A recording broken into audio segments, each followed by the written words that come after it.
You can see it before you understand it. Across platforms, images circulate of people shaking, crying, holding each other, dancing in streets. I watched a woman tremble in someone's arms, the kind of trembling that doesn't come from surprise, but from something long held finally loosening. You don't need to speak the language to recognize the charge in the air. Something long assumed to be fixed no longer feels fixed, and that alone is enough to move a body. When power shifts visibly, the nervous system recalibrates before the facts settle.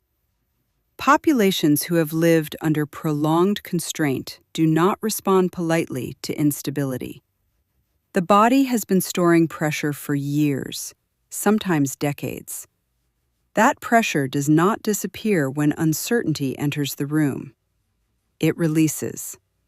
Relief and fear arrive in the same breath. Hope feels electric. Uncertainty feels like vertigo. The nervous system does not wait for confirmation. It responds to possibility. For some women, this is not theoretical. It is not abstract governance. It is decades of containment, of expression monitored, of joy restricted, of safety uncertain. It is difficult for those outside such systems to fathom the psychological cost of living under that kind of watchfulness. Release, in that context, is not political. It is deeply human.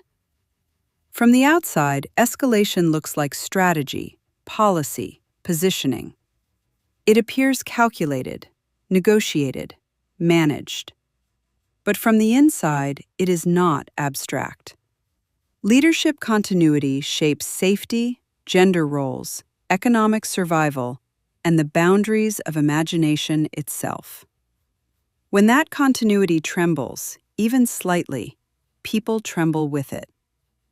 There is another layer beneath the emotion. Long-standing power depends not only on force, but on the perception of permanence. Control relies on inevitability. It relies on the belief that nothing will change. Once that inevitability is questioned, even briefly, something fundamental shifts.